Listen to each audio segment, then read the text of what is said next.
Gracias, María. Pues ya sin más, este mapa fue un esfuerzo voluntario de 693 mujeres en 18 países de Latinoamérica y del Caribe. Esto no hubiera sido posible sin la confianza de ellas y sin el apoyo de muchos de ustedes que fueron donantes, aliados y que nos apoyaron en este proceso. Así que ya sin más, damos comienzo.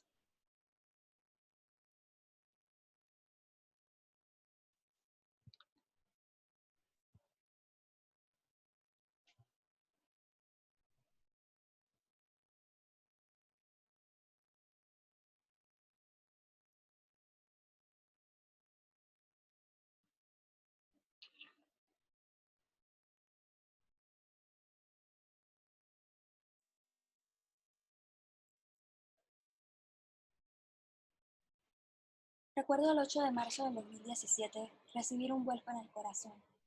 En aquel entonces, cubría la marcha feminista en Ciudad de México como periodista independiente para un periódico británico, cuando entre las activistas se corría la voz de lo que sucedía en Guatemala. Busqué en mi teléfono y encontré la noticia del incendio en Hogar Seguro en San José de Pinula. Algo me dijo que debía llegar allí, reportar lo que estaba ocurriendo. El feminicidio institucional que cegó las vidas de 43 niñas. Nunca supe por qué la historia que cumplía con todos los requisitos para los medios de comunicación de repente no era importante. Era muy cruel, muy triste, muy local. Como productora de 2 documentales independientes, inicié en junio del 2017 una encuesta que difundí a través de las redes sociales para ver si había resonancia, si es que acaso las mujeres en el continente experimentábamos diferentes formas de violencia de género. En menos de un mes, alcanzamos 392 testimonios y así inició esta investigación de 3 años que me llevó a profundizar en mi propia experiencia de vida y a aprender a valorar la pluralidad de voces, la riqueza y discriminación colonial e interseccional. Nunca me planteé qué era ser mujer, ni mucho menos cuán complicado era hacerlo en Latinoamérica, el Caribe o mi natal Puerto Rico. Nunca me planteé cuán engranada estaba la violencia de género estructural en la industria periodística, el aparato estatal o la política internacional. Ser mujer en Latinoamérica se convirtió en un mapa de 693 relatos de mujeres en 18 países del continente y el Caribe, con patrones similares y desfases sobre su nivel de autorreconocimiento. A muchas de ustedes las conocí en esta travesía en eventos virtuales, presenciales, entrevistas y viajes. Ser mujer en Latinoamérica no busca ser representativo de todas las realidades de quienes se consideran féminas en esta región. Para eso haría falta mayores recursos, equipo, alcance, influencers y apoyo multisectorial. Por eso este mapa es hoy simplemente una puerta a atravesar. Mi nombre es Natalia Bonilla y soy la productora de esta tercera producción independiente que transformó mi vida en más de una forma y que hoy presentamos gracias a todas las personas que valoran el gran poder que tienen las historias, nuestras historias. Mi nombre es María del Consuelo Torija Luna, soy de la ciudad de Puebla, México, soy internacionalista, feminista y formo parte de la colectiva Tiamat Kubi. Hace casi 3 años empecé a involucrarme en el activismo y por mis compañeras de carrera llegué a este cuestionario. Ese fue un momento clave para mí, pues el movimiento feminista empezó a tener mayor resonancia en mi entorno y con eso se empezaba a reconocer la violencia de género. Y con la situación que surgía en toda Latinoamérica, me sentí atraída por esta convocatoria, pues en ese momento mi mayor interés era saber si en serio todas sufríamos lo mismo, ya que era increíble de reconocer en ese momento. El año pasado invitamos a Natalia a la UAP para que diera un taller y pude ver los avances del mapa documental, así como todo el contexto por el que surgió el mapa. Este año coincidí con Natalia en una cumbre y le mandé mensaje para preguntar por un proyecto, y tuve la fortuna de ser considerada para apoyar en este mapa. Tuve la responsabilidad de darle forma y entender los testimonios de otras mujeres y personas que confiaron sus vivencias y percepciones. Después de este trabajo, me interesa pasar a otro nivel. Quisiera saberlo todo sobre las luchas, actividades y acciones que estamos haciendo en América Latina. ya que soy optimista ante lo que hacemos y por el cambio que estamos provocando. Pues aunque parezca un llano enorme, va hacia atrás a mis primas y sé que vamos por el camino correcto, pues el cambio ya está empezando a verse en las generaciones que están atrás de nosotras.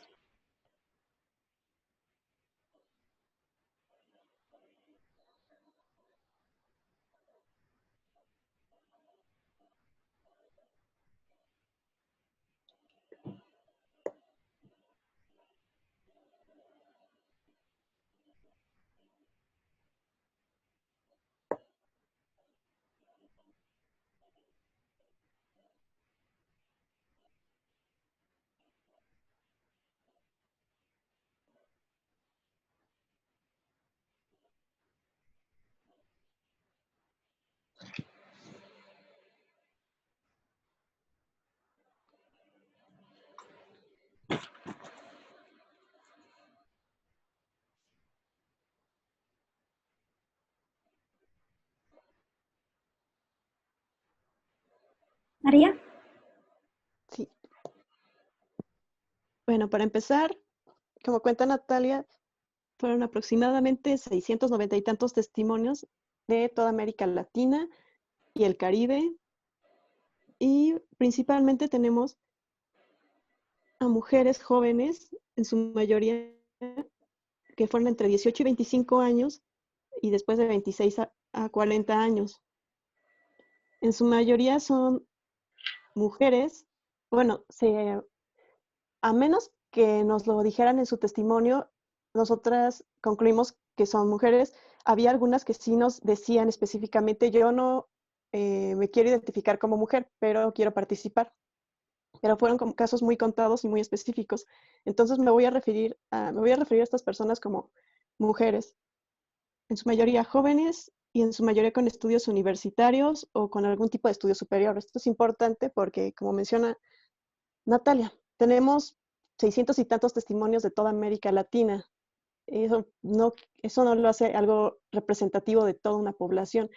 Hay que ver desde dónde nos lo están mandando también para ver eh, nuestros participantes quiénes son y tal vez desde ciertos sesgos que podrían notarse, porque obviamente una mujer joven con estudios universitarios no va a tener las mismas vivencias que una mujer sin estudios universitarios o de mayor edad o niñas.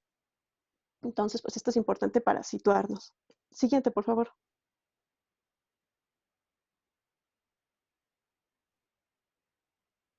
Ahora, la metodología. Aquí pueden ver cuáles son las preguntas de la encuesta del lado derecho. Y cuando me solicitó Natalia que apoyara con esto, me puse a investigar y entonces encontré, en resumen, el método de codificación, de análisis cuantitativo. En resumen vamos a analizar cada texto, vamos a extraer puntos clave que se van a codificar como palabras. Esas palabras clave van a ser en código y estos códigos los vamos a usar para poder hacer unas categorías. Puede haber muchas cuestiones que limiten esto, efectivamente, porque al querer cuantificar algo se van a dejar de lado muchas cosas. Puede que también haya cosas que que se me hayan escapado a mí al momento de hacer la categorización, por ejemplo, sobre todo por dónde estoy situada. Soy una mujer mexicana, joven, con estudios universitarios. Por ejemplo, yo no tengo hijos y hay muchas cosas que se me pudieron haber pasado, que estoy segura que si una mujer diferente lo hubiera codificado, lo habría visto de otra manera. Pero esto es interesante porque se puede de aquí hacer muchas interpretaciones diferentes.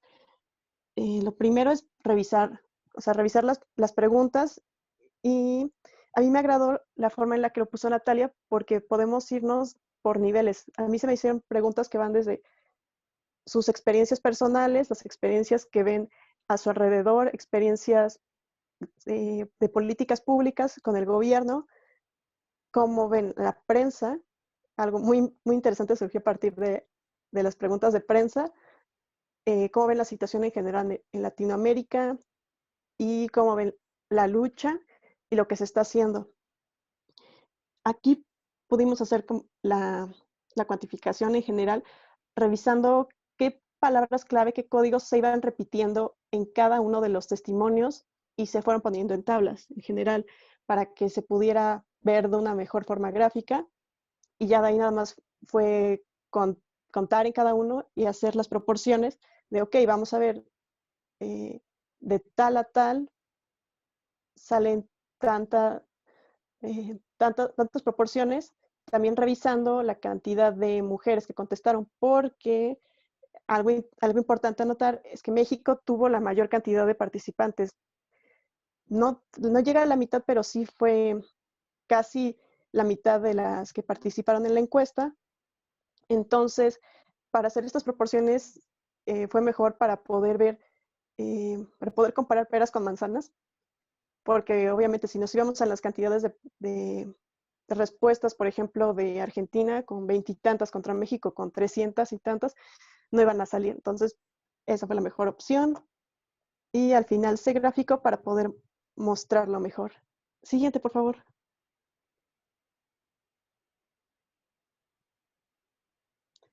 Ahora, las categorías a las que llegué. A estas las hice basándome sobre todo en lo que contestaban las mujeres que pusieron sus testimonios. Y yo lo quise entender desde mi parte un poco académica, empezando desde la parte tal vez de infraestructura, llegándonos hasta la superestructura. En otras palabras, empezando con la parte de nuestra ideología, pensamiento, que fue muy interesante porque ahí muchas de las participantes se dieron cuenta que mucha parte de la violencia viene desde esta parte, ya desde pensamientos que tenemos normalizados, cuestiones ya culturales, lenguaje, muchas cuestiones. De ahí me fui a la parte de, eh, pasando de nuestra mente, pasando a nuestro cuerpo, parte corporal y psicológica, que obviamente es de lo que más sufrimos, es nuestro territorio de lucha y es donde nos ponemos. De ahí lo vi cómo nos fuimos acercando a otras áreas que se van afuera de nosotras. ¿Quiénes son las personas con las que más convivimos?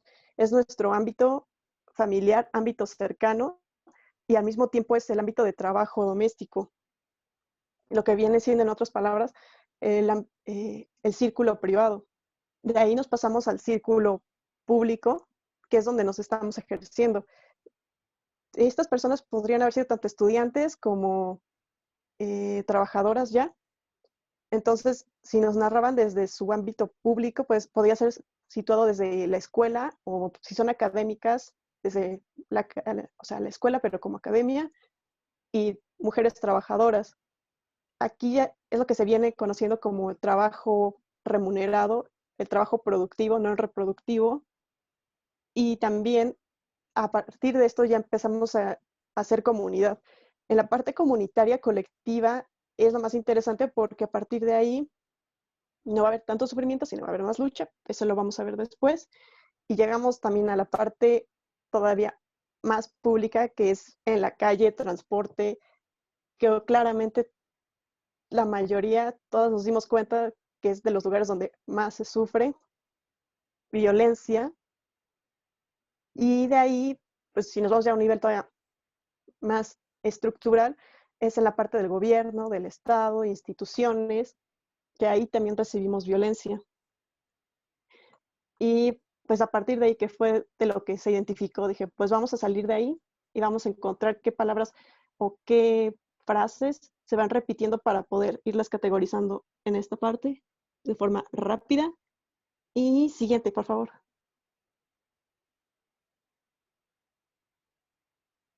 Ahora, ¿cómo experimentamos la violencia? Estas gráficas corresponden a la primera pregunta en general. Estas son las palabras clave más repetidas, como para que se pueda ver de forma resumida. Y primero tenemos del lado izquierdo la gráfica de qué identificaron las participantes. En su mayoría se puede ver que se van a la primera parte, la violencia ideológica simbólica. La parte simbólica se dieron cuenta casi todas, en su mayoría se daban cuenta. Puede que no lo nombraran, puede que algunas solo violencia simbólica, pero algunas no lo nombraban, pero sí se daban cuenta. Se daban cuenta que es que esto ya está normalizado. tenemos ya pensamientos que nos perpetúan esto. El lenguaje, a través de medios de comunicación, nos dan símbolos que hacen que esto se siga reproduciendo a través de estereotipos que se reproducen en muchas otras áreas. Al querer categorizar, claramente se puede ver como que se quiere encasillar tal vez cada una de las cuestiones, pero cada una de las categorías, pero casi todas están relacionadas entre sí. Entonces, puede que la violencia simbólica se pueda ver en otros lugares. O sea, va a haber violencia simbólica en casi todas las áreas en las que las participantes encontraron violencia, por ejemplo. Y de ahí claramente es en el espacio público, que fueron las dos más altas. De ahí claramente muchas identifican, pues lo sufro con mi cuerpo, desde mi parte personal. Y también identifican la parte psicológica. Esto también me ha repercutido de diversas formas, lo mencionan, y es sobre todo la parte psicológica. Y de ahí pues nos vamos al entorno extendido, al privado, familiar. Y para irnos rápido, del lado derecho están sobre todo las palabras que más se iban repitiendo para hacer notado sobre todo la parte de acoso, hombres, mujeres y violencia, tal vez.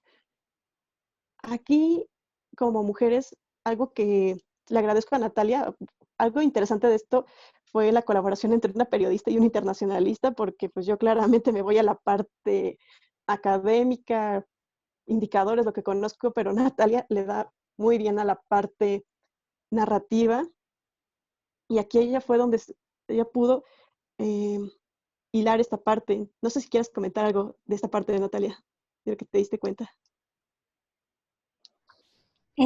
Sí, o sea, como por ejemplo algo que considero importante reseñar aquí es cómo la violencia, o sea, las personas experimentan diferentes tipos de violencia en un mismo testimonio. O sea, eso ha sido algo sumamente poderoso que hemos podido desarrollar en esta investigación, y una de las razones también por las que el grupo focal de muchos de ustedes que se encuentran aquí nos elogió en ese sentido, y es el nivel de autorreconocimiento que las mujeres tienen, ¿no? A través de los testimonios podemos notar cómo en ciertos países las mujeres tienen mayor apertura a explorar los tipos de violencias que ellas viven en un mismo testimonio.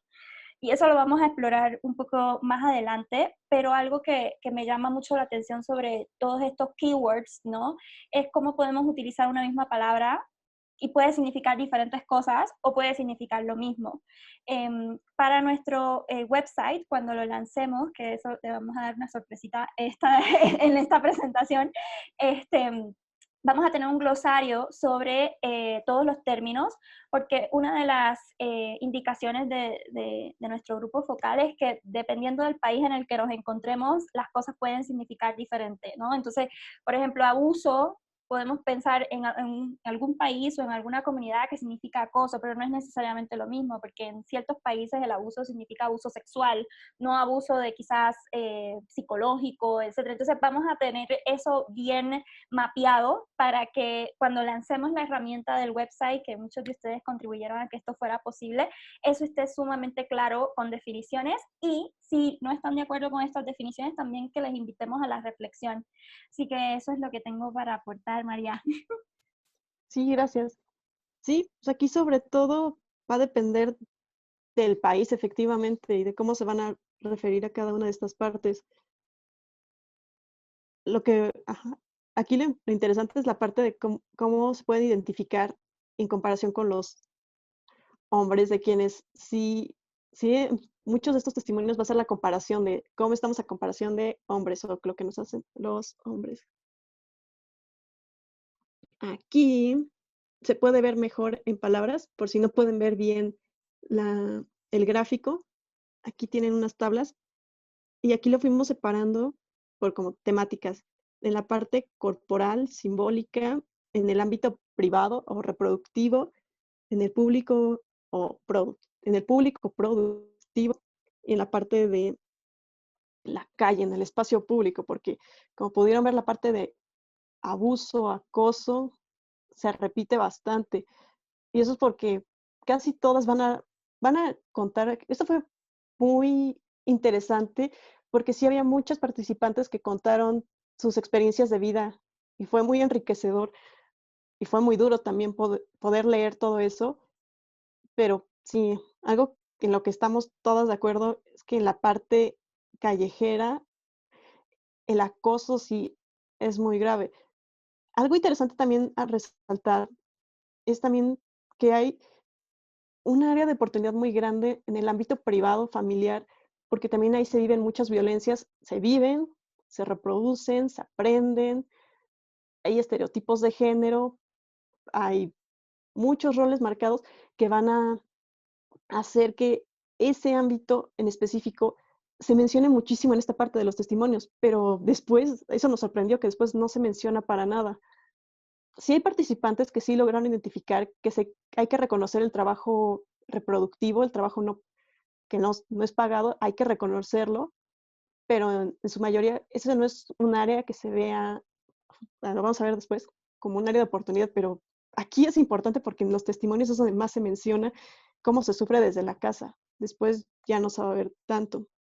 Y Y creo pues que obviamente, ajá, Y creo que eso de la casa también es posible, o sea, una posible interpretación es que muchas sí lo denunciaron lo que estaban viviendo en sus casas, o sea, tomaron esta herramienta como pues un espacio de catarsis, por decirlo de alguna forma, donde explicaban desde los 4 o 5 años todas las violencias, o sea, nos hacían un recuento extremadamente claro y profundo de su historia, y creo que también es por el hecho de que era una herramienta bastante abierta, entonces eso ha permitido que las personas como que quizás se sientan como en confianza, ¿no? De contar que quizás si viniera de un organismo, etcétera, que tenga como una línea marcada, una agenda partidista, pues quizás se hubieran cohibido, etcétera. También está el otro lado de la moneda y es quizás por qué sale toda esta conversación sobre el acoso callejero. Bueno, es lo más fácil que se puede denunciar en una herramienta como esta, ¿no? Entonces también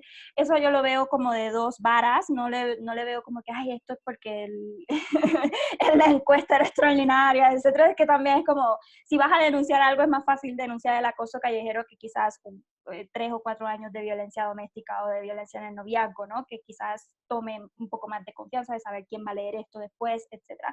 Entonces son dinámicas que exploramos, pero ahora vamos a pasar, o sea, todo esto lo vamos a explorar más de lleno. Esta es como la parte quizás más densa, porque es como explicando un poco la metodología.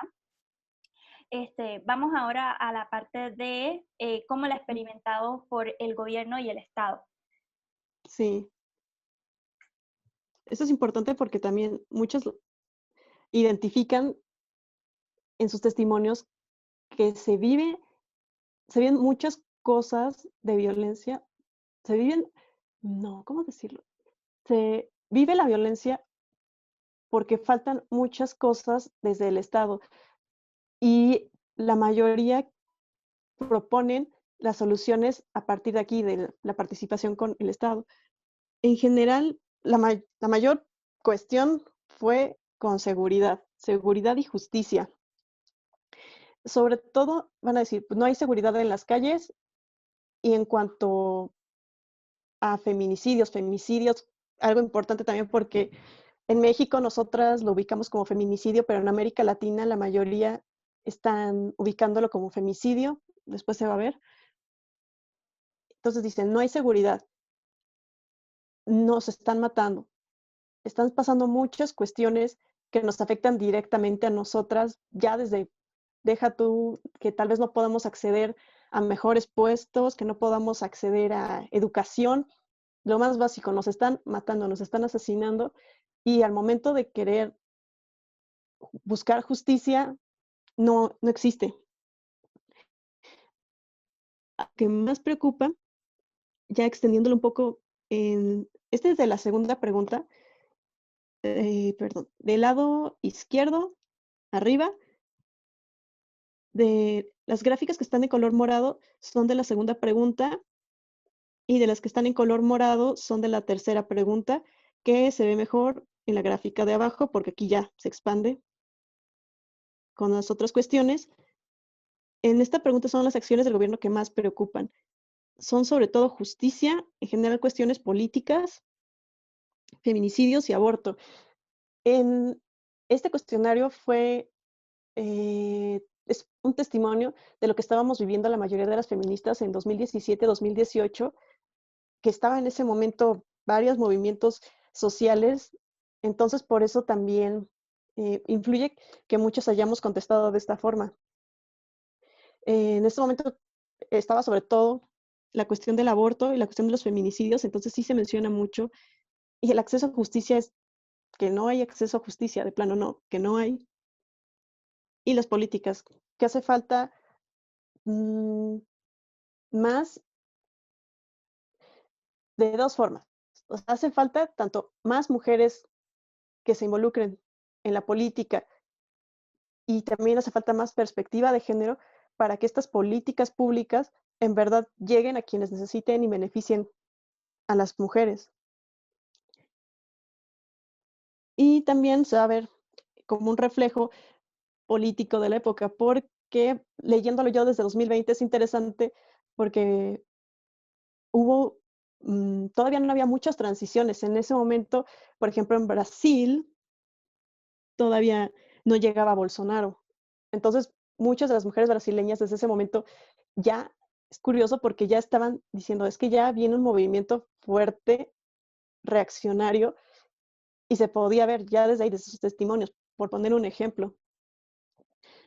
Eh, ahí también a mí se me hace un excelente testimonio de cómo estaba la situación política en ese momento, porque fue un momento tal vez de muchas transiciones que se podía revisar como país por país, pero eso lo podemos hacer para después.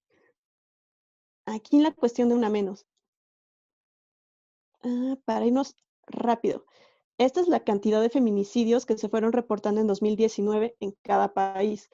Algo de lo que les mencionaba interesante es que en México sí lo reconocemos como feminicidio por los esfuerzos de Marcela Lagarde, pero en los otros países se reconoce más como femicidio. Y es algo que muchos participantes identificaron que es una debilidad, porque dicen, es que en nuestro sistema eh, penal, en nuestro código penal, al reconocerlo como femicidio, no se pueden catalogar todos los asesinatos que están pasando. Quedan de fuera muchas cuestiones.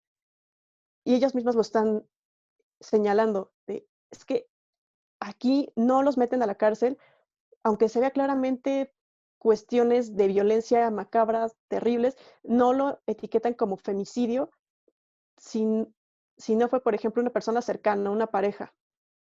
Porque ellos sí saben más esa cuestión. Femicidio como un asesinato de pareja en tu ámbito cercano, lo que le llamarían en la prensa los, los asesinatos de, ¿cómo le dicen? Los asesinatos pasionales. Y eso también se refleja porque en muchos países no van a tener como tal un organismo, un ministerio que se encargue de hacer estos conteos. En muchos tuve que buscarlos en observatorios ciudadanos. En algunos sí, sí, sobre todo los ministerios de policía eran los que tenían los recuentos, pero son muy pocos, como se puede ver en varios países. Por, por esta misma definición van a quedar fuera muchos y los observatorios van a decir, es que puede que la policía diga que fueron 20 este año, pero nosotras revisando la prensa podemos llegar hasta al doble, por ejemplo. Esto solo es en cantidad, porque porque en la cuestión de tasas de femicidios, considerando a la población contra la cantidad, en Centroamérica es donde se preocupa más. Aquí Brasil y México tienen la mayor cantidad, pero la tasa es más alta en Centroamérica. Algunos indicadores interesantes para resaltar que quisimos meter fueron sobre todo el de impunidad. Lo que nos mencionan, no hay acceso a justicia y se refleja en el índice de impunidad. Este se refleja de los países del G20, de un observatorio de la UDLA. Y sí, efectivamente, los países de Centroamérica también son de los que tienen mayores índices de impunidad. Y eso también se refleja en muchos de los testimonios de nuestros participantes. Luego tenemos sobre todo porcentajes de satisfacción. Estos datos son del PNUD Y aquí va a ser interesante porque, si pueden ver las barras de color verde, es la confianza en el gobierno nacional. La mayoría no tiene confianza en sus gobiernos. El índice de, el índice de impunidad va a ser un reflejo también de esta desconfianza. Sobre todo se puede ver en la barra amarilla, en la confianza en el sistema judicial, que también hay ciertos países donde se desconfía más del gobierno que del sistema judicial y hay otros que a la inversa, más del sistema judicial que del gobierno. Y esto es algo que también se podría revisar caso por caso para ver a qué se debe. Y en rojo se puede ver la satisfacción con seguridad de los hombres y en morado de las mujeres. Siempre los hombres van a estar más satisfechos con la seguridad que las mujeres en prácticamente todos los países. Y, y ya. Siguiente, Natalia. En cuestión de igualdad de género, algo que también señalaron muchas es la necesidad de, de incluir la educación. Algo que está por dos bandas. Había algunas que tal vez solo dijeran, no, pues necesitamos más educación y se quedaran así o solo pusieran educación, pero sí había muchas que decían, es que necesitamos más educación porque necesitamos que las mujeres puedan acceder a mejores puestos laborales, que puedan mejorar sus condiciones de vida para que puedan salirse de relaciones abusivas, por ejemplo, y otros que se iban por educación, refiriéndose a educación con perspectiva de género. Por lo general, por estas dos bandas. Y si nos vamos a la banda de igualdad de género, aquí del lado izquierdo, abajo, tenemos el gasto público en educación de la mayoría de los países. De color morado, gasto público en educación por porcentaje del PIB. Esto es del PNUD. Y abajo tenemos el porcentaje de satisfacción por la calidad de la educación. En general, de los que más van a gastar son los que tienen un IDH más alto probablemente, pero no todos. Aquí, aquí había que resaltar, por ejemplo, Chile, que Chile, a pesar de ser en nuestros países, de las participantes que tuvimos, Chile es básicamente el más alto en IDH, es de los que menos porcentaje de su PIB le da educación. Hay muchas cuestiones y algo que notamos que no se refleja tanto en los testimonios de las mujeres chilenas, porque las que nos contestaron la encuesta tenían acceso a educación, entonces eso tal vez no se va a reflejar tanto por esa parte.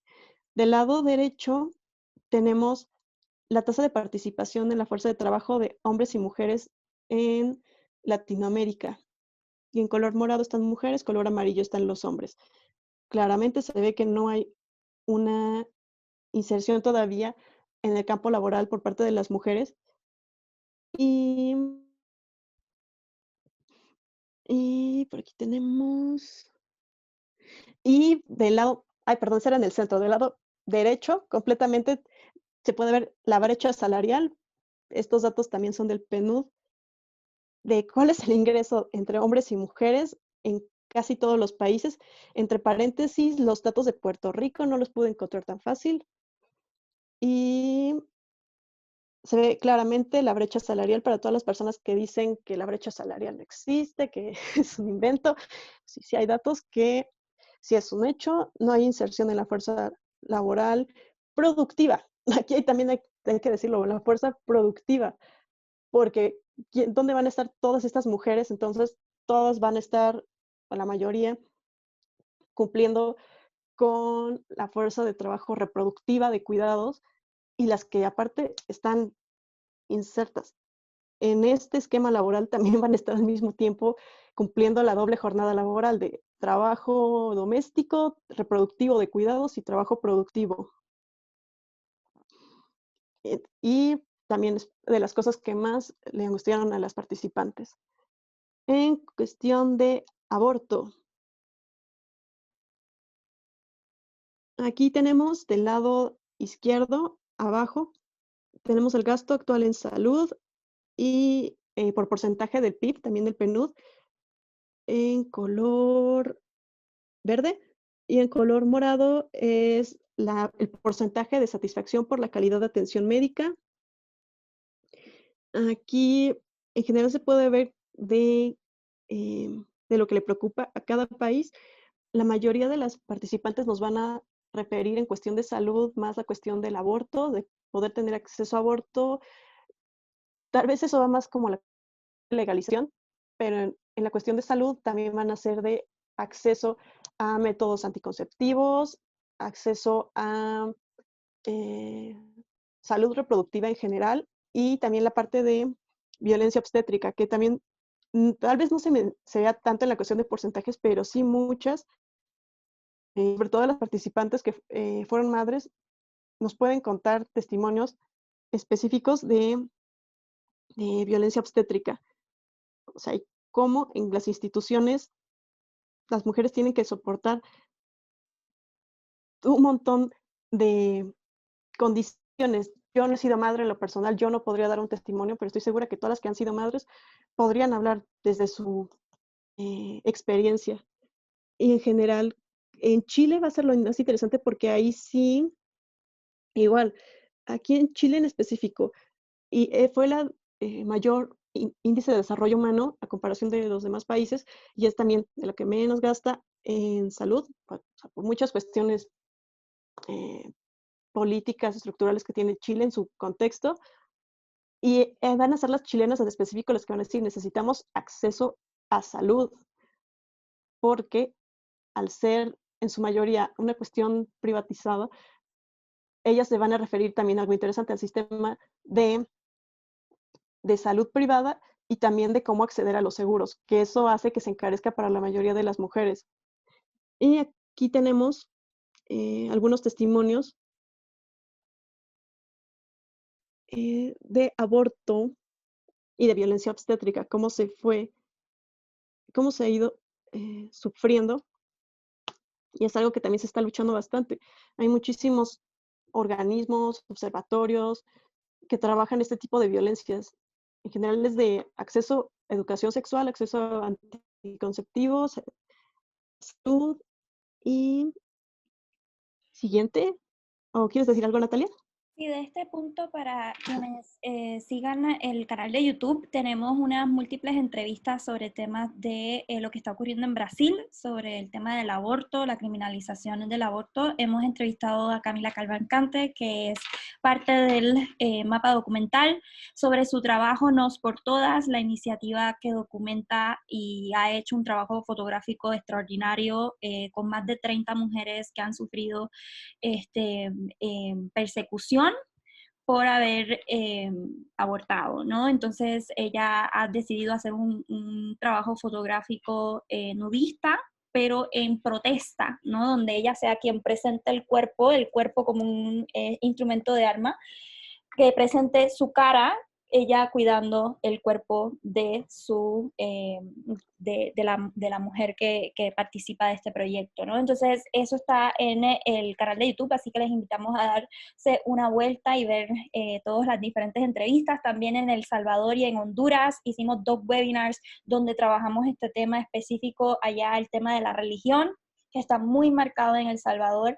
Lo vimos un poco en nuestro mapa, aunque el tema de la religión no dio para generar un propio indicador al respecto, porque no había muchos testimonios donde se expresaran al respecto de esto es por la Iglesia Católica o esto es por XYZ. Así que no lo consideramos como un punto fuerte de nuestro mapa. Sabemos que esa es una de las realidades que vivimos acá en Latinoamérica y puede ser un punto y un área de oportunidad para explorar para quienes quieran trabajar este tema más en profundidad.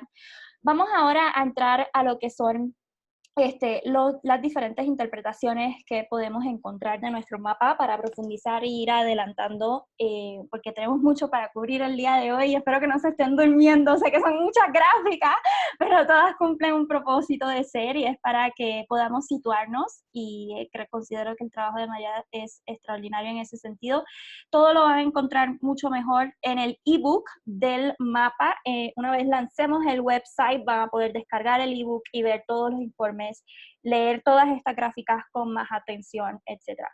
Una de las múltiples tendencias que encontramos en este mapa, porque pueden ser interpretaciones, estoy segura que dependiendo de la academia, dependiendo del departamento, de la sociología o del área interdisciplinaria, encontraremos diferentes miradas a este mapa, pero de las que poquitas que podemos rescatar para esta presentación y que no estemos aquí hasta medianoche, vamos a estar hablando unas cuantas que consideramos son especiales. La primera es la indefensión aprendida, esta teoría de Seligman. Vamos a citar a Martha Gehry, que explica muy bien esta teoría, y es la indefensión aprendida puede llevar a una persona a creer falsamente que son más impotentes de lo que son, de lo que realmente son. El resultado de un proceso sistemático de violencia es una víctima que aprende a creer que está indefensa, que no tiene ningún control sobre la situación en la que se encuentra y que cualquier cosa que haga va a resultar inútil. Cierro cita. Importante en este punto, y ya bien lo mencionó María al principio, es que en la violencia simbólica múltiples de nuestras participantes reconocen que mucha de la carga de ser mujer es impuesta, es inculcada, es enseñada, viene del colectivo. Y por eso vemos que este fenómeno, y múltiples de ustedes que nos han ayudado y asesorado en temas de psicología y de sociología de los términos correctos, es algo que vemos, ¿no? Lo vemos en testimonios como el de Argentina 005, con dolor todos hablan de la violencia, pero nadie toma cartas en el asunto, ¿no? No escuchan mis opiniones ni mis sugerencias y me tachan de débil por ser mujer. Bolivia 06. El Salvador 06, acoso sexual, rechazo de mi opinión por ser mujer, imposición de roles, no apoyo a la participación política. México 095, considero que muchas veces las mujeres en México hemos sido fragmentadas, desvalorizadas, vendidas, humilladas, y seguimos viviendo en una sociedad que no acepta que las mujeres también podemos, que también valemos, ¿no? Es triste saberlo y es triste vivirlo, es triste y doloroso ser humilladas y menospreciadas. Rep Dominicana o República Dominicana 03, lo peor. Sabemos que hay violencia de género en cualquier espacio cuando por nuestro sexo nos encasilla en una construcción social. Y aquí se experimenta desde que sabes hacer los quehaceres, porque para eso estamos diseñadas, que si un niño nos golpea o molesta es porque está enamorado de ti, hasta tener que callar todo tipo de acoso porque nuestra vida podría terminar en manos de un hombre. He experimentado la violencia de género en asentamientos, en la calle, en la escuela y en el trabajo. Una de las cosas que vamos a ver a través de este mapa, y lo vamos a ver en las próximas diapositivas, es que la indefensión aprendida viene siendo algo que sufrimos, pero no identificamos nuestro rol en permitir que esta violencia continúe. Entonces, la indefensión aprendida nos despoja de todo poder, y es algo que permea nuestras culturas. María, ¿tienes algo para aportar acá? Ahí, pues, te quiero dar las gracias a mi amiga Mónica, que está conectada, nuestra psicóloga de ayuda. En residencia. Sí, nuestra psicóloga aquí de cabecera para poder llegar a esto. Y sí, efectivamente, la mayoría de los testimonios, bueno, no la mayoría, pero sí hay muchos testimonios que se van a ver en esta parte que ya estamos hartas, estamos sobrepasadas por todo esto. ¿Quieres comentar esta parte del reconocimiento? Reconocimiento de la violencia estructural, básicamente ya lo hemos trabajado en política exterior feminista, en la teoría del feminismo aplicada en las relaciones internacionales, y es ver cómo nuestra relación con el Estado y con estas estructuras y estas instituciones, ¿no? Pero esta parte del mapa viene a cuestionar cuáles son las experiencias que vivimos y las historias que formamos, ¿no? O que formamos a partir de nuestra percepción del mundo. Una de las cosas que vemos en este mapa es que las mujeres reconocen que hay una violencia estructural, aunque los medios de comunicación, y yo que vengo de esa industria, no reconozcan, no sepan, no saben identificar qué es estructural, ¿no? Lo vemos en temas sociales, en temas políticos y económicos que son injustos y explotadores contra las mujeres, ¿no? Por ejemplo, en Colombia 12 lo estipulan así, ¿no? Es una violencia estructural que permea todas las interacciones sociales. Directamente la he experimentado en forma de acoso callejero, en forma de discriminación, en forma de maltrato psicológico, lo que les comentamos al principio, que son testimonios bastante complejos. Indirectamente la he experimentado en forma de inseguridad y en forma de miedo, violencia simbólica. Puerto Rico 01, básicamente la ley promesa que le permite a la Junta de Control Fiscal impuesta no electa tomar medidas de austeridad que afectan los servicios de los más vulnerables, incluyendo programas dirigidos a las mujeres, la educación y la salud. La ley promesa viene siendo una de las pues de los perks, por decirlo de alguna forma, aunque no son perks positivos, de esta relación colonial entre Estados Unidos y Puerto Rico para auditar y cumplir, ¿no?, con los compromisos de deuda que tiene esta isla. El número 2, eliminación de la carta circular para implementar un currículo con perspectiva de género, privando a las poblaciones jóvenes de romper con los estereotipos y las actitudes machistas aprendidas, ¿no? Aquí es súper interesante ver el uso de las palabras, ¿no? El uso del lenguaje, privando a las poblaciones jóvenes de romper, ¿no? O sea, nuevamente es una interpretación, una mirada, y es sumamente rico explorar en ese sentido. Paraguay 11, me preocupa que en el ámbito indígena se dedica más al tema del territorio y los bosques que a la educación sexual sobre la salud. Las mujeres indígenas están demasiado descuidadas, ¿no? Chile 021 y Chile 014, el machismo es un fenómeno transversal, un constructo social que afecta a todas las mujeres. La violencia la he sufrido en la calle, miradas lascivas, tocamiento, acoso, la he vivido en relaciones íntimas, en la imposición de mi papá y de mi mamá, de cumplir con tareas domésticas y con ciertas conductas sexuales adecuadas para una señorita, hasta los celos y la posesión de parejas. La violencia la vivo por parte del Estado, ¿ves? Como que aquí lo hacen niveles de violencia, desde el hostigamiento policial, cuando como mujeres nos manifestamos pacíficamente, hasta cuando el Estado penaliza el aborto, aun cuando no nos afecte de manera directa. Estas dinámicas que emprenda el Estado con sus políticas públicas, con sus leyes o una administración de turno, la vemos también como que es una violencia que nos afecta quizás de manera indirecta, y eso me parece súper interesante para explorar. Por ejemplo, en Chile 014 trabajan también el tema de el sistema capitalista y patriarcal me afecta, no me beneficia, no me hace sentir segura y no me deja ser. Ya eso es un statement, ¿no? De esto que está pasando a nivel fuera de Matrix me está afectando en mi vida. No lo explica en qué áreas y cómo, pero ya se identifica que es algo que le está afectando a nivel simbólico y psicológico. Por eso pusimos la foto aquí de quien no se mueve no siente el ruido de las cadenas, ¿no?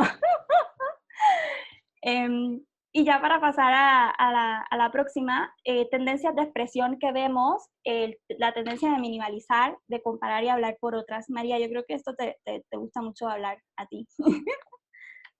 Sí, sí, algo que también nos dimos cuenta al momento de hablar sobre nosotras, algo interesante de las latinoamericanas es que muchas decimos, es que yo sufro esto, pero las mujeres pobres sufren más, pero las mujeres indígenas sufren más, pero otras sufren más.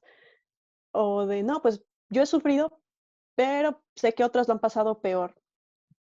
Entonces, eso fue algo que nos dimos cuenta de si nos posicionamos y varias sí se dan cuenta muy posiblemente de, yo sé que estoy sufriendo, pero sé que hay otras cuestiones peores que tal vez no sé identificar, y no puedo hablar por ellas, pero hay algunas que sí.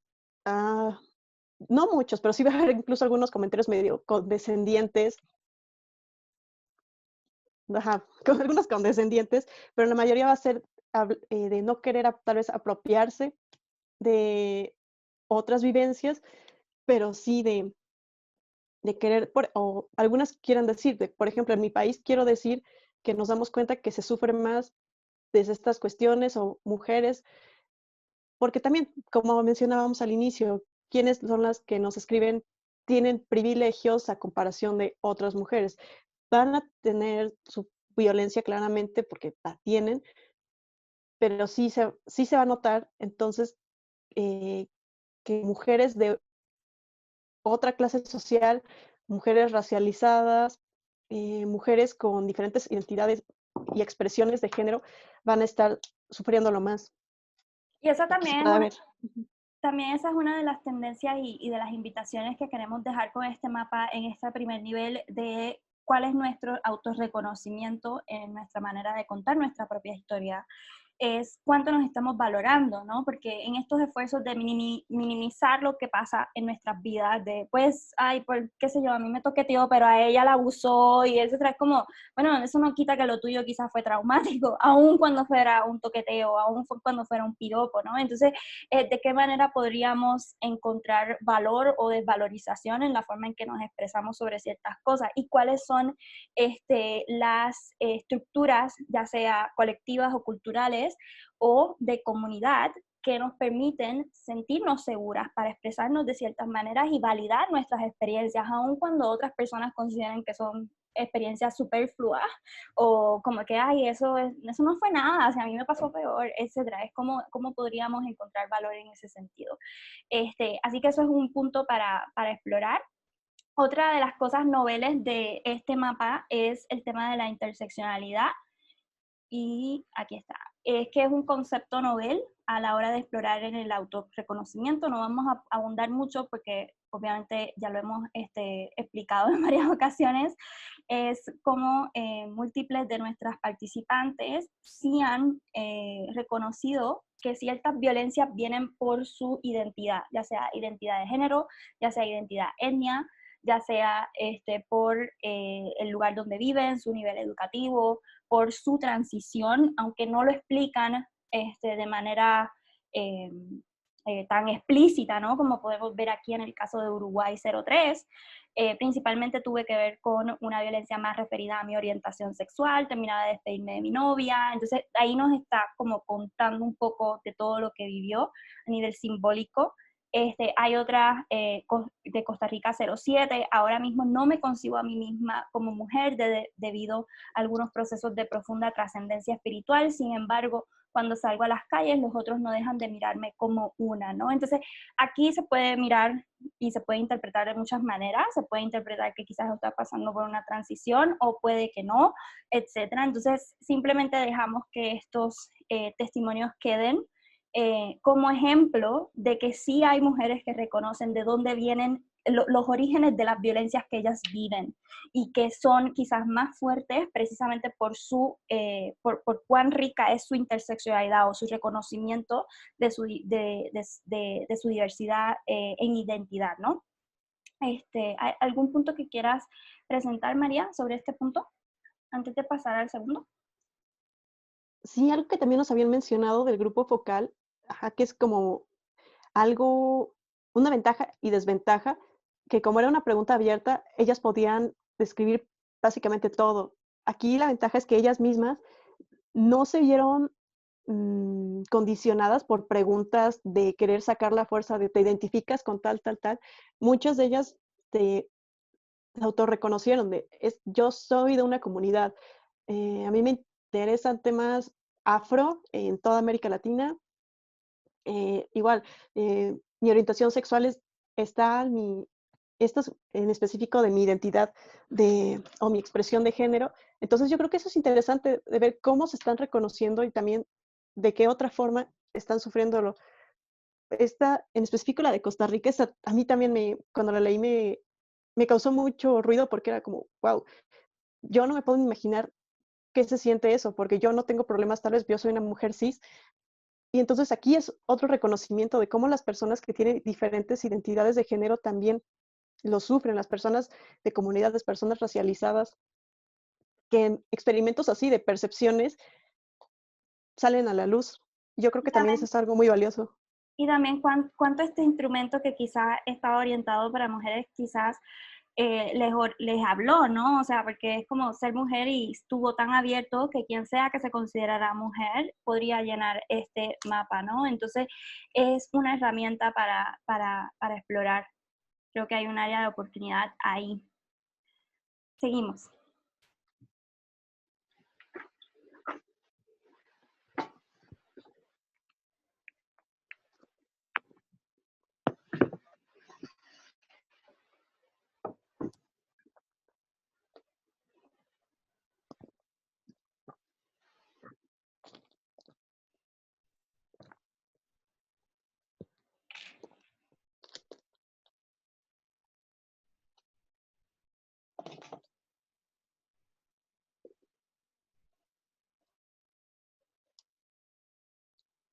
Para esta segunda etapa vamos a hablar sobre los imaginarios colectivos que nos enseñan, perpetuamos y construimos.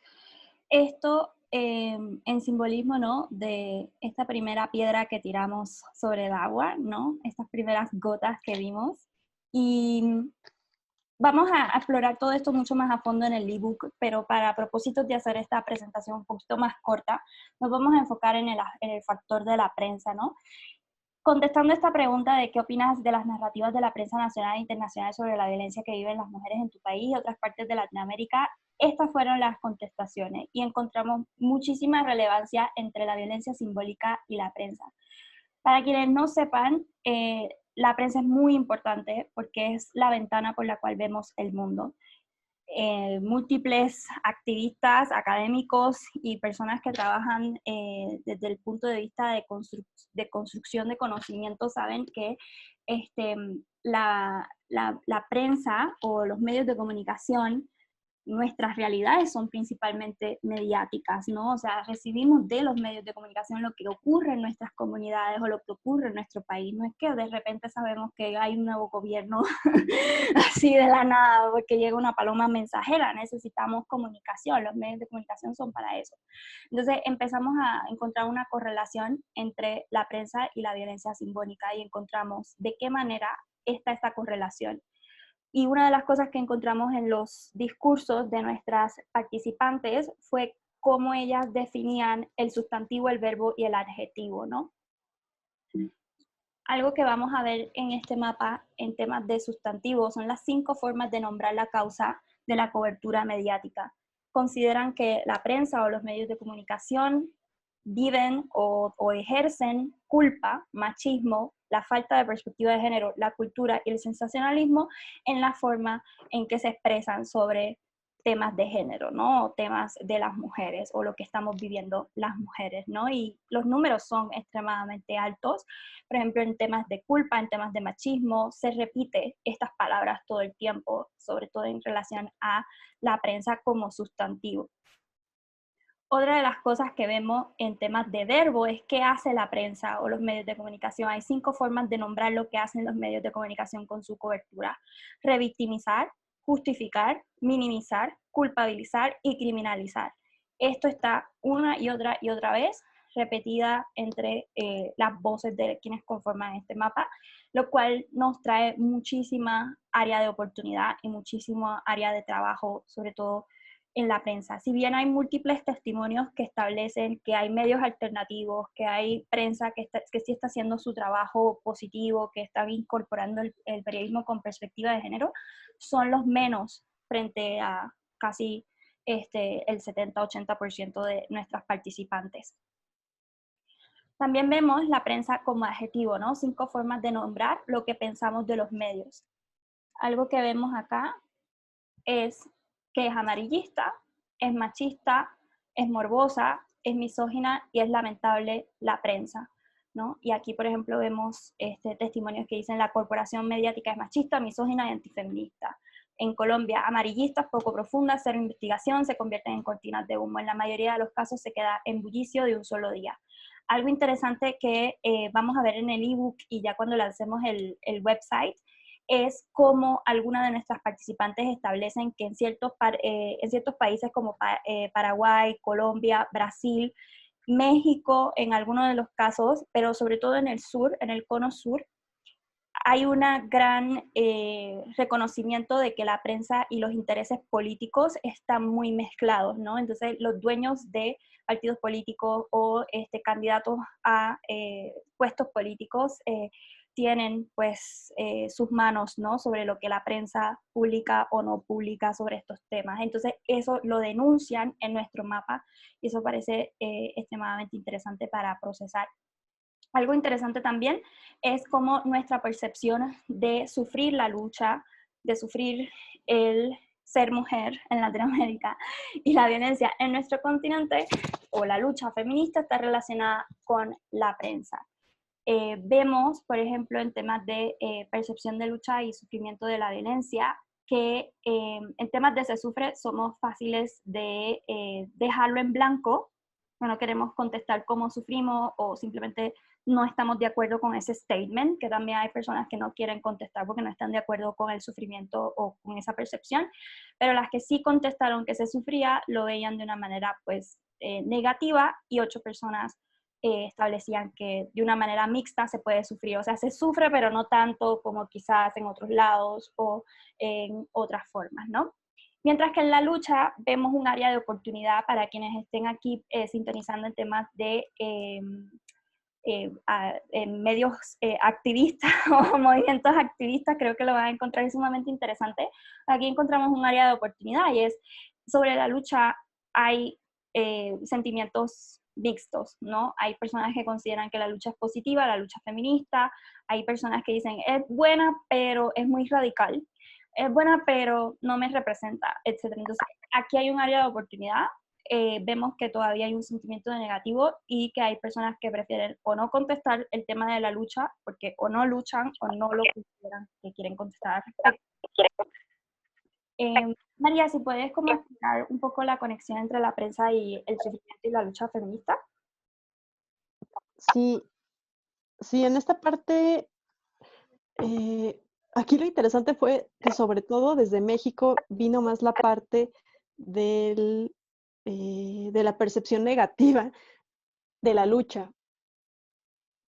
Había, como menciona Natalia, las que somos feministas mexicanas sabemos que van a haber muchas personas que en ese momento en específico no estaban de acuerdo que cómo se estaba luchando, porque bien ubico que fue en esa temporada cuando empezaron las protestas en México a escalar nivel, fue cuando empezaron a hacer pintas, como que se empezaba a hacer más visible precisamente porque aumentaba eh, el vandalismo, por decirlo así. O sea, las pintas y que se hiciera más notable. Entonces, por eso sí hubieron muchísimos, no en exceso, pero sí había suficientes comentarios para resaltar que hablaban de eh, no me representa cómo se está haciendo la lucha o que el extremismo está provocando que se vea a la lucha feminista como lo que nos vienen diciendo desde siempre, o sea, que esto están desprestigiando la lucha. Eh, en la parte de sufrimiento, de cómo se sufre y se lucha, esta pregunta para mí fue muy importante porque no se podía como tal encasillar en la parte de paz o violencia, porque ahí decía que sí, efectivamente, reconocemos que sufrimos y reconocemos lo que estamos haciendo, pero ahí también nos dimos cuenta del sentimiento, ajá, que surgía, porque sobre todo pasó en México, sobre todo en Argentina, Chile, por ejemplo, era más positivo de, sí, lo estamos haciendo, lo estamos rompiendo, estamos haciendo las cosas bien, y en México era más de, no, pues por mucho que estemos trabajando, falta mucho por hacer, por mucho que estemos haciendo, eh, hay cuestiones que no se van a poder hacer y varios que van a decir, es que por mucho que estemos luchando desde las calles, si no nos metemos en el gobierno no va a haber cambios. Y quienes dicen, no, pues es que desde el gobierno no va a venir el cambio, tenemos que meternos o no, que el cambio nunca va a poder pasar mientras existe el Estado, hay que hacer un cambio total de sistema. Sí, sobre ese tema no hay como una Ajá. clara definición, pero sí hay como una tendencia a describir el sufrimiento, aunque si bien pues creo que se cae de la mata, es un poco obvio que el sufrimiento no va a ser positivo, pero sí se Sí, describe con pesimismo y derrotismo. O sea, no se describe un sufrimiento de manera generalizada como algo que estamos sobrellevando o que estamos superando. Se describe al contrario, que estamos sumidas en este bote, ¿no? Y con palabras muy, muy fuertes, ¿no? Donde se explica pues de diferentes maneras cómo seguimos sufriendo, ¿no? Consciente o inconscientemente tenemos miedo de no regresar un día a México 216 o 219, hay mucho miedo, las personas se esconden, ¿no? Entonces, esto es algo sumamente interesante para explorar en profundidad. Otra de las cosas que vemos es el sufrimiento de ser mujer descrito en tercera persona, de manera plural, la ausencia del yo y la generalización en el colectivo. Algo similar que vimos en el primer punto de nuestra presentación fue la ausencia la ausencia de varias cosas. Hay una ausencia de que las cosas, de cuál es mi nivel de acción, mi nivel de agencia para evitar que las violencias continúen pasándome, porque es como que cuento la violencia que me pasa con esta indefensión aprendida, como si yo la estuviera recibiendo todo el tiempo, versus quizás estoy haciendo algo al respecto, ¿no? En nuestros testimonios iniciales, claramente, porque ya cuando empezamos a hacer las preguntas, se sigue desglosando, ¿no? El nivel de acción que puede tener una persona.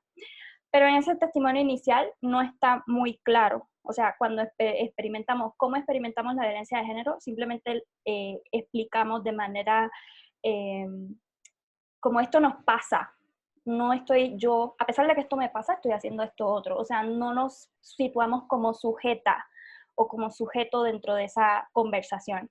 Algo que explica también la ausencia de ese sujeto o la ausencia de nosotras vernos como sujetos cuando hablamos de qué es ser mujer o cómo se sufre o cómo se lucha siendo mujer en el continente, ¿no?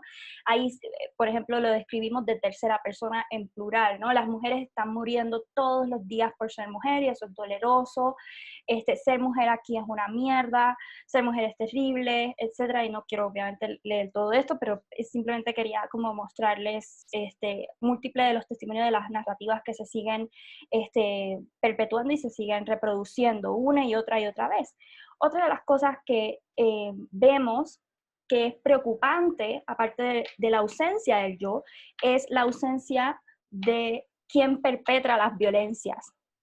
No denunciamos, obviamente esto es un mapa pues independiente, pero no denunciamos o no decimos concretamente tal persona me está haciendo tal cosa o un hombre fue el que me acosó en la calle, simplemente acoso callejero, simplemente ponemos, ay, pues nos acosan todo el tiempo, ¿entiendes? Pero no, o sea, continuamos invisibilizando quién causa el problema o por qué lo causa, ¿no?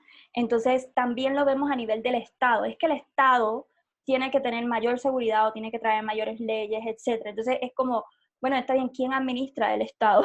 Eso tiene una propia administración y son hombres o son mujeres o quién está al cargo del Estado. Vamos a ponerle nombre y apellido. Eso está ausente en nuestras conversaciones y son también áreas de oportunidad.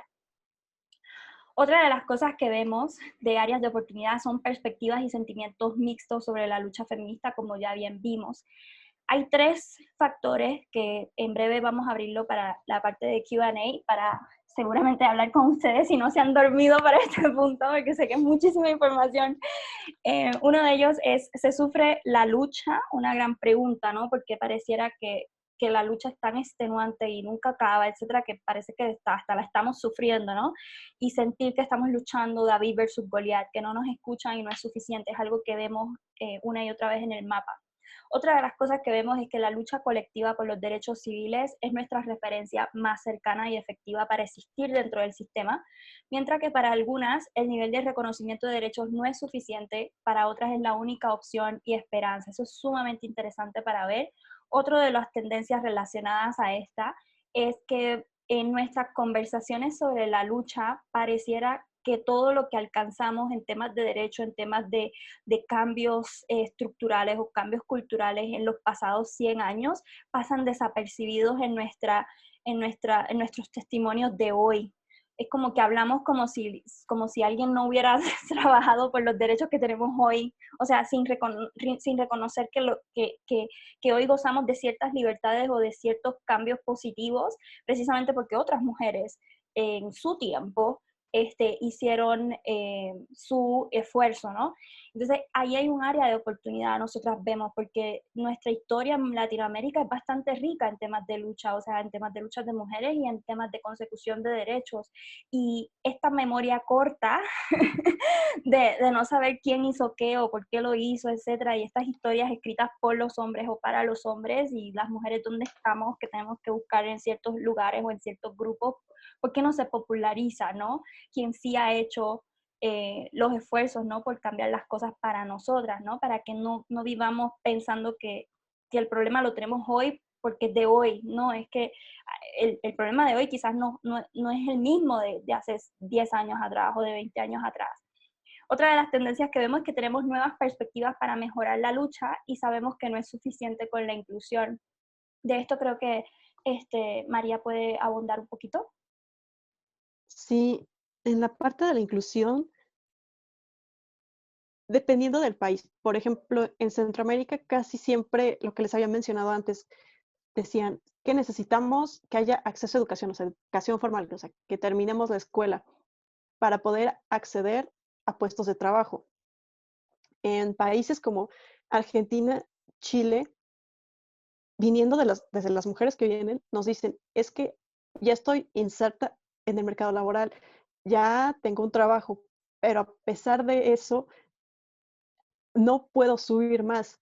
A pesar de ser una mujer académica, a pesar de ser una mujer no sé, con doctorado, me mencionan, a pesar de tener doctorados, me siguen minimizando, no tengo acceso a mejores puestos de trabajo, hay una brecha salarial y por mucho que se avance, siempre va a haber algo que no te va a permitir estar a nivel de los hombres, que es algo que muchas veces cuando empezamos decimos, ¿no? Pues igualdad, pero una vez que ya te metes más, ya que estás en el más profundo del feminismo, te das cuenta, pues es que no, no es suficiente, porque hay algo, te das cuenta, es que por mucho que insertemos mujeres en la política, por mucho que haya mujeres en puestos estratégicos de trabajo, por mucho que haya más mujeres en la academia, estas son instituciones que responden a una estructura capitalista, patriarcal, en Latinoamérica colonial, que no van a dejar que ciertas voces se escuchen, que no van a dejar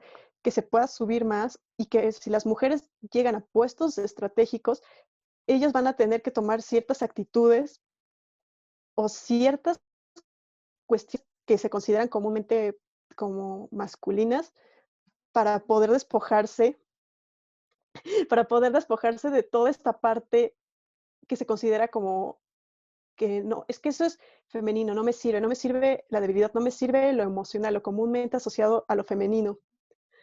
Entonces, van a haber muchas cuestiones que no te van a permitir subir. Y entonces, si a esto le sumamos, o sea, ya eres mujer, ya desde ahí ya hay un techo de cristal que no te va a dejar subir.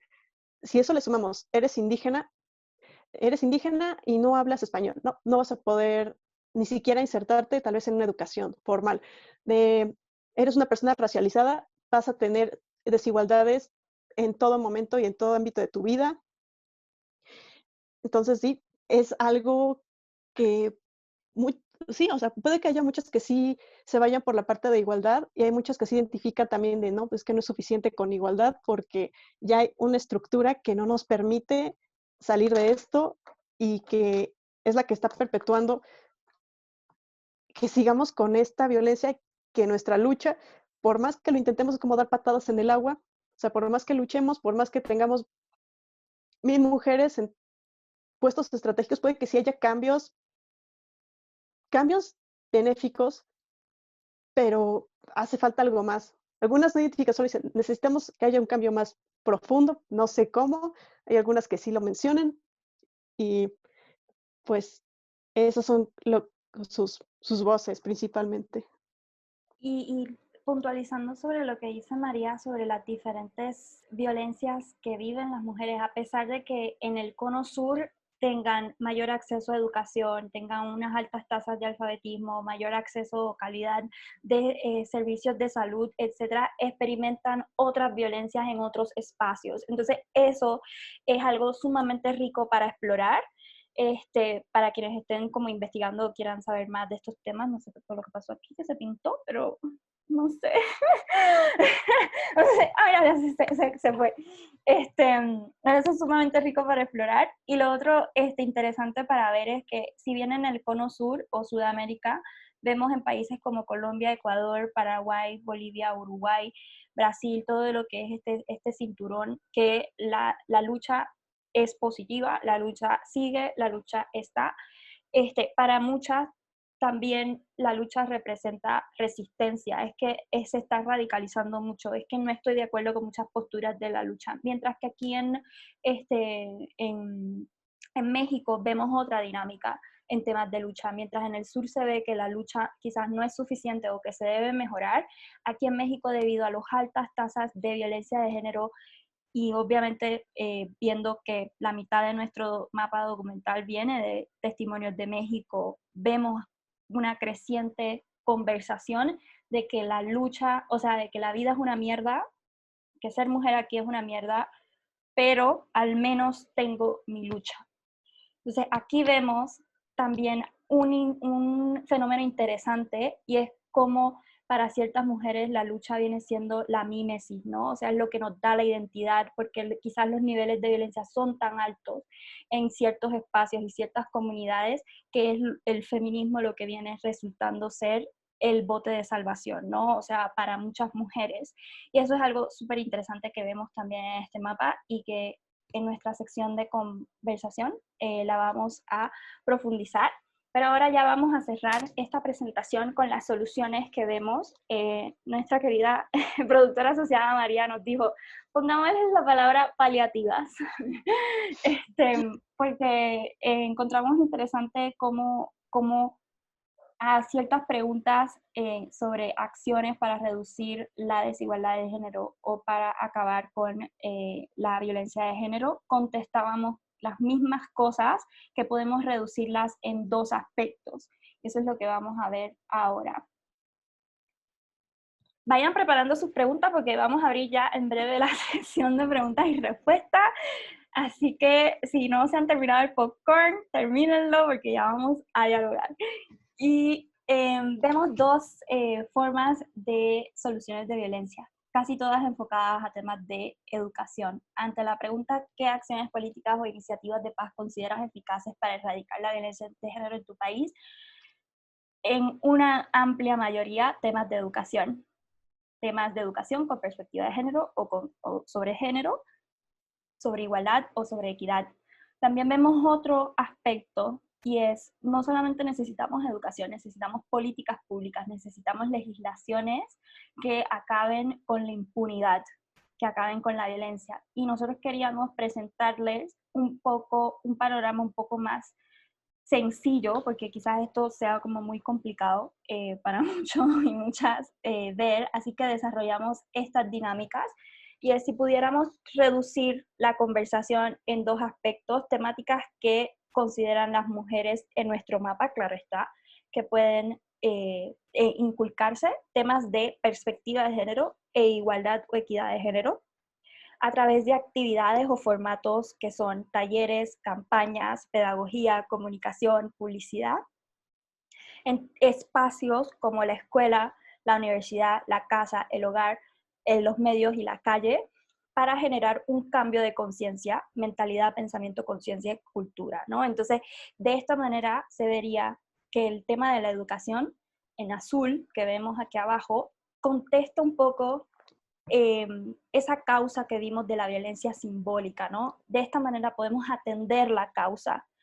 Pero vemos, por ejemplo, que en temas de legislación o políticas públicas estamos atendiendo un poco el síntoma y quizás también la causa, porque partimos de que el reconocimiento de las mujeres como víctimas, no sujetas a derechos y ciudadanas de segunda categoría, nos hace pedir por leyes, políticas públicas y protocolos en temas de educación sexual, salud, trabajo, salario igualitario y economía para prevenir el acoso, la violación y la violencia, para que las autoridades como la policía y la seguridad hagan cumplimiento de la justicia a través del castigo, la sanción, el cárcel, código penal, la justicia y criminal. Y esto, María puede quizás abundar sobre el aspecto punitivo que vemos que permea en esta área de políticas públicas y de legislaciones que estamos ofreciendo. María. Sí, claro.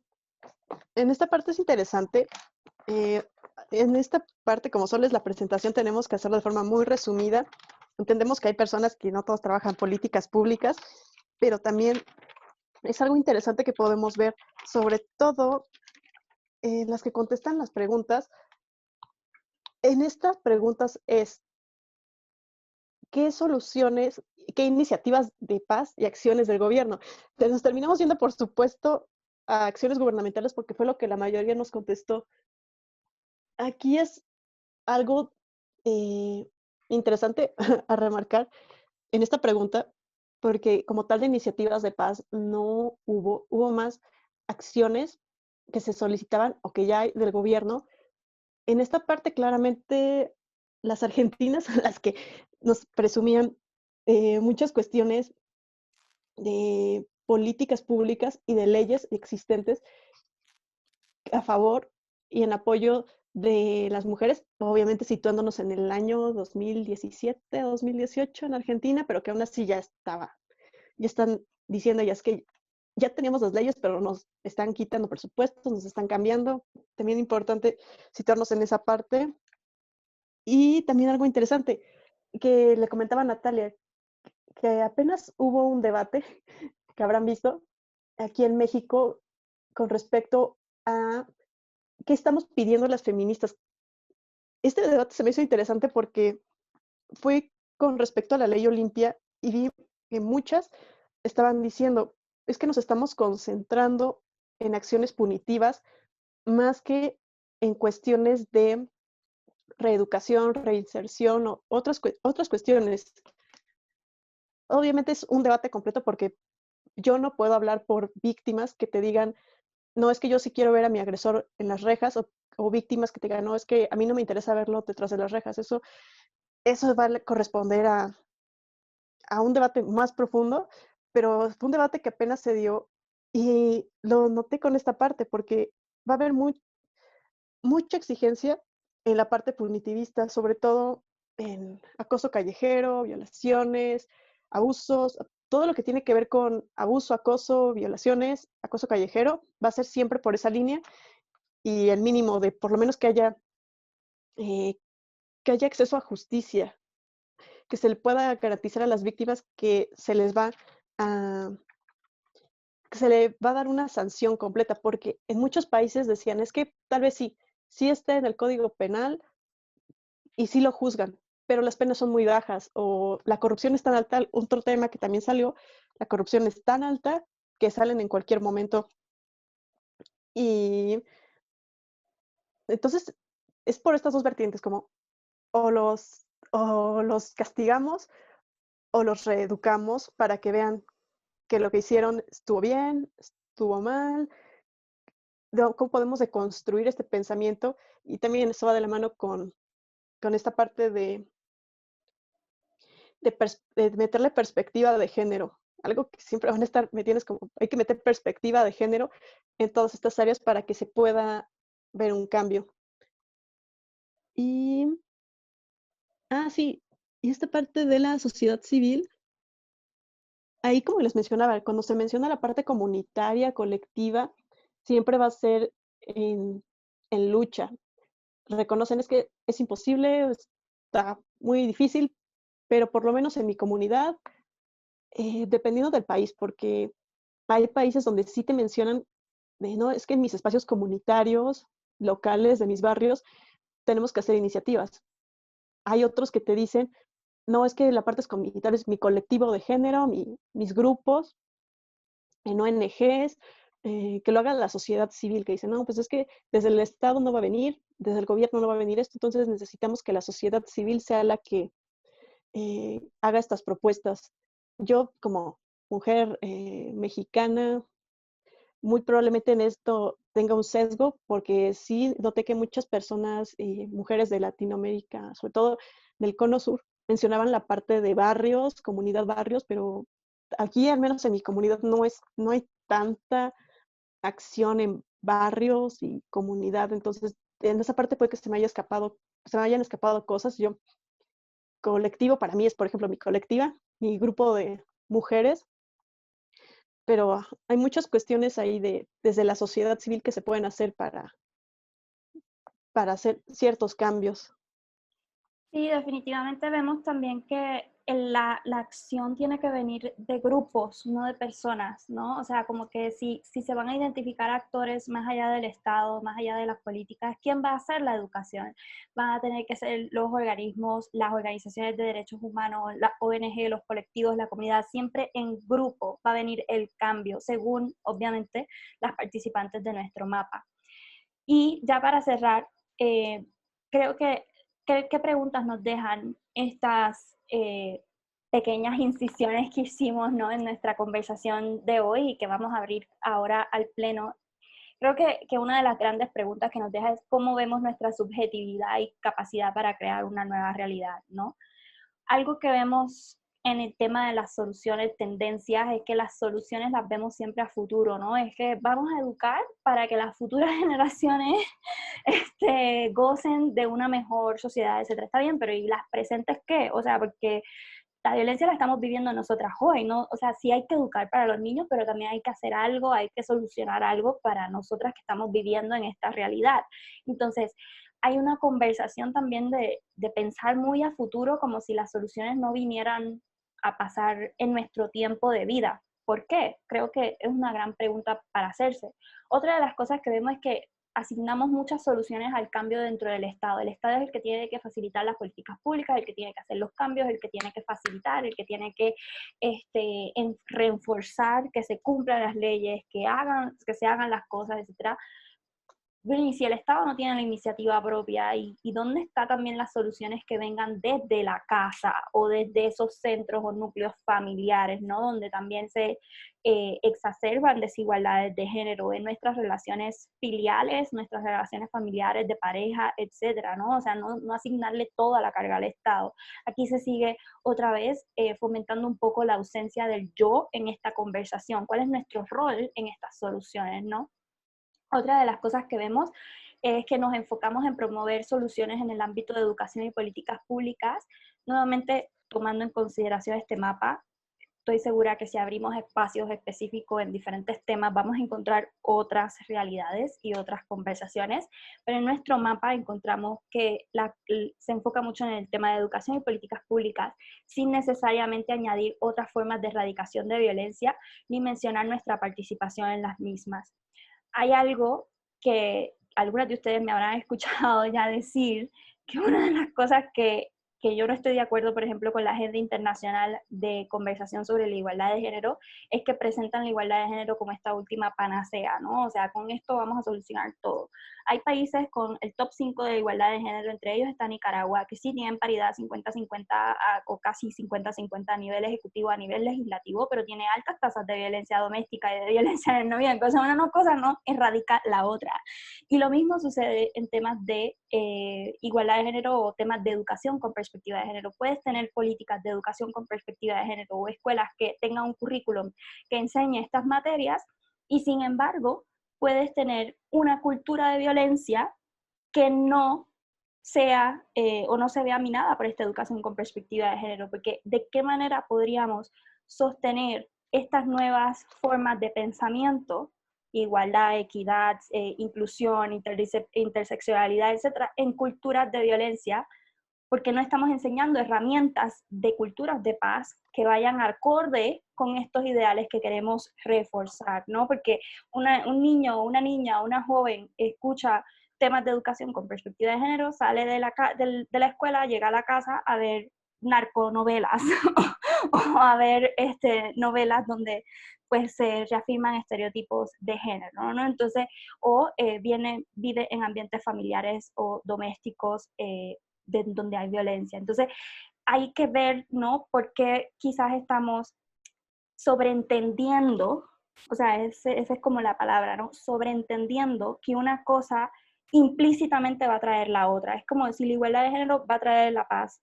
¿En serio? ¿Implícitamente o explícitamente? O sea, ¿por qué estamos sobreentendiendo esto? ¿Cuál es la génesis de esa conversación?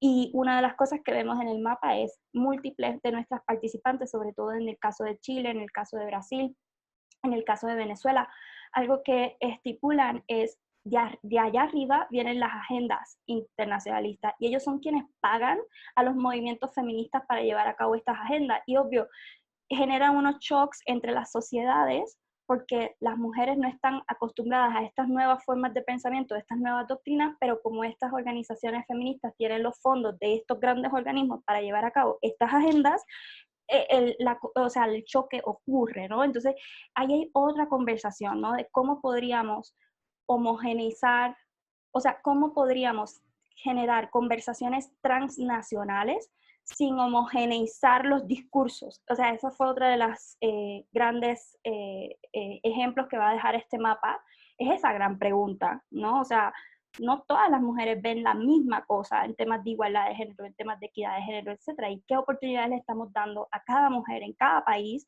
para explorar cada concepto por sí misma. Entonces ya con eso cerramos esta presentación. Les queremos invitar a un periodo de preguntas y respuestas con esta última tarea que le queremos dejar a todos. Si hay algo que quiere dejar el mapa es qué construimos, qué vivimos y cómo lo contamos, ¿no? Que todo empieza en la mente y lo que nos fue inculcado y cómo deconstruimos todo eso. Así que muchísimas gracias por ser parte de esta presentación, de este estreno. Vamos a abrirlo a preguntas y respuestas.